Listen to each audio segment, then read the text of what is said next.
They came dressed as saviors, preaching human rights, offering aid, building schools. But behind the smile was a strategy: destabilize Africa, control its resources, and keep its people begging. This is not just about USAID. It's about a global system of exploitation. And now, the truth is breaking through. African leaders are waking up. Understand the real reason why USAID is in Africa. And not just USAID, but other NGOs as well. Look at DFID, which is the British equivalent, and many other smaller ones. Their sole purpose has been to act as if they're coming to rescue Africa, to fill the gaps. Gaps in government services, gaps in education, gaps in healthcare, and gaps in humanitarian services. They arrive under the guise of addressing human rights issues, environmental protection, and social justice.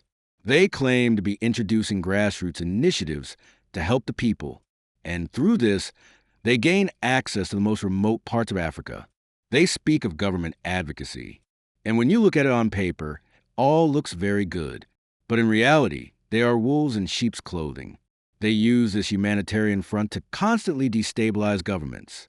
I can tell you right now, the majority of African leaders, and not just African leaders, but leaders in the developing world, are celebrating the exit of USAID.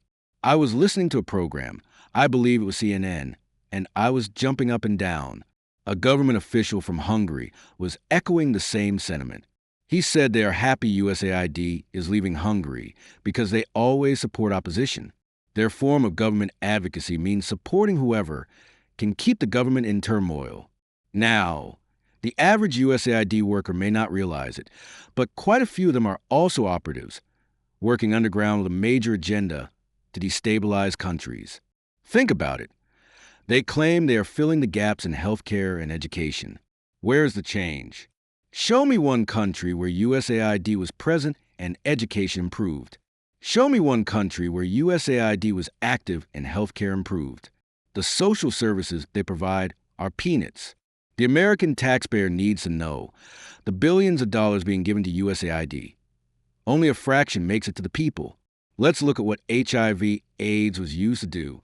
We know of a program that was run out of South Africa where people were actually injected with the virus. The reason the AIDS virus spread so rapidly in southern Africa is because there were very dirty games being played on African people. They were using Africans as guinea pigs for experimental activities. In every aspect, they're using us as guinea pigs. Yes, some good comes from it, a small percentage, but not all of it is done with good intentions. Look at agriculture. They're destroying African agriculture by introducing GMOs. You plant your seed in one season, your soil is finished. We used to have seeds that we could use from one season to the next. The introduction of GMOs through these agencies, USAID is one of them, is destroying Africa in a massive way. A little good is coming out, but by and large, the end result is harmful. They can turn around and give us an inventory, a list of accomplishments. They'll say, look at what we've done in Africa and other parts of the world. But I say, show us your success rate.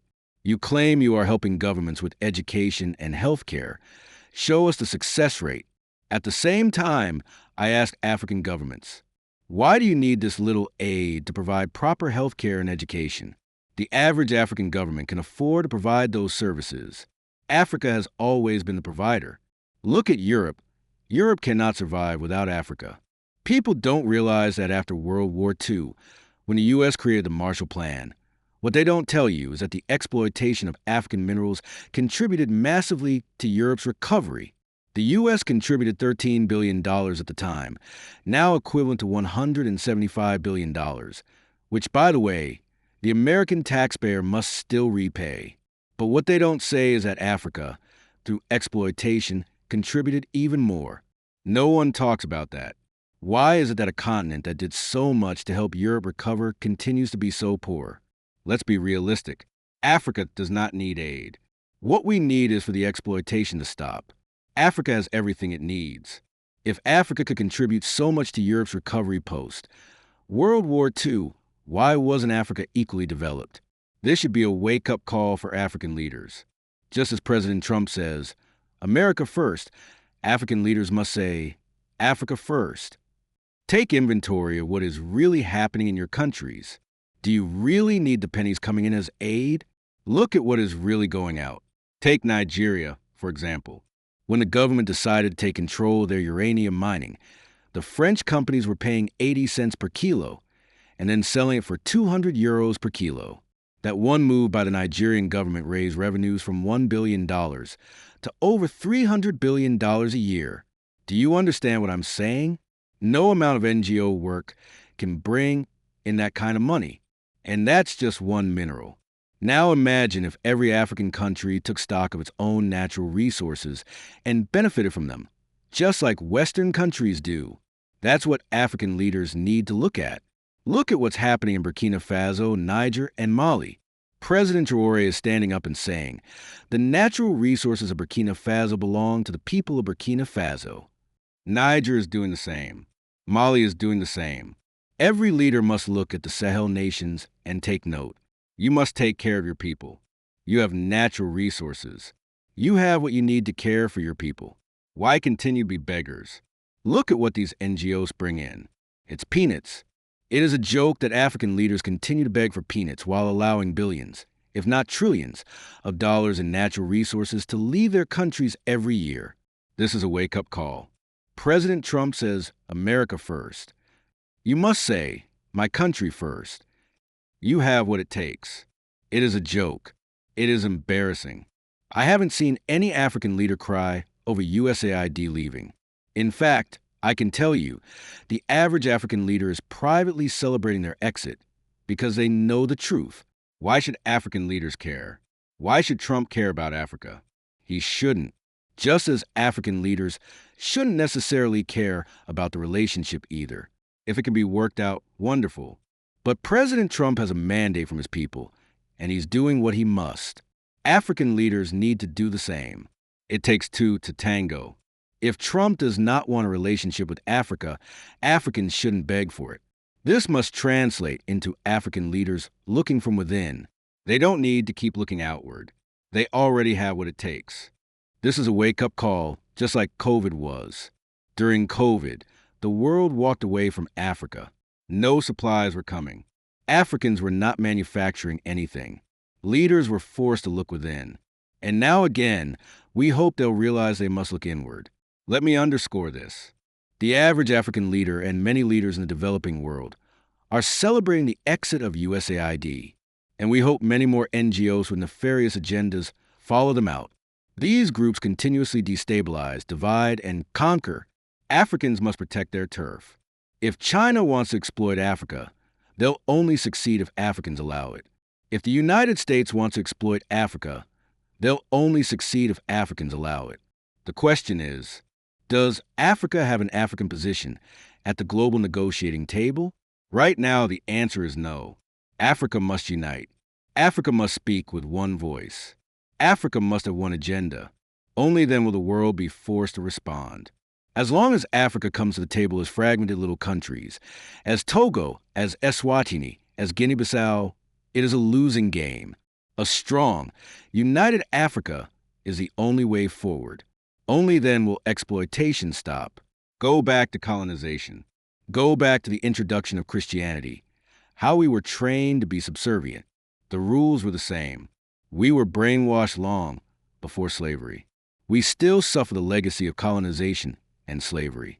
Leaders themselves don't believe they can succeed without white people. Many believe only white imported ideas work. With that mindset, the battle is tough. Our greatest battle is of the mind. Africans are defeated where it matters most. In the mind, brainwashed, taught not to believe in themselves. This is the real problem. What's happening in the U.S. through Trump should inspire Africans. He says, America first. You too must say, Africa first. Take inventory of what you have. Use it. Use it wisely. No more begging. You don't need foreigners to fill your educational or healthcare gaps. You don't need them in remote areas of your countries, claiming access that your own governments don't have. How can someone come from Britain or the U.S. and reach your remotest regions when your government says it can't? It's a joke, and it must stop. Just finally, Ambassador, when we see the U.S. retracting in our final minute, What are your thoughts on the UN, the International Court of Justice? Do you worry Africa will be worse off without these institutions? No. These institutions were created after World War II. The United Nations took 4 weeks to build, to help Europe recover. The World Bank, the IMF, created in just 3 weeks for Europe's recovery. They were not built to benefit the developing world. They were designed to extract from it. Their success is based on the developing world's failure. So no, we must celebrate what President Trump is doing. Exiting the UN, exiting the WHO. We need the U.S. to exit the WTO because these institutions are doing nothing for Africa. They ignore exploitation. They ignore unfair trade policies. And they hurt Africa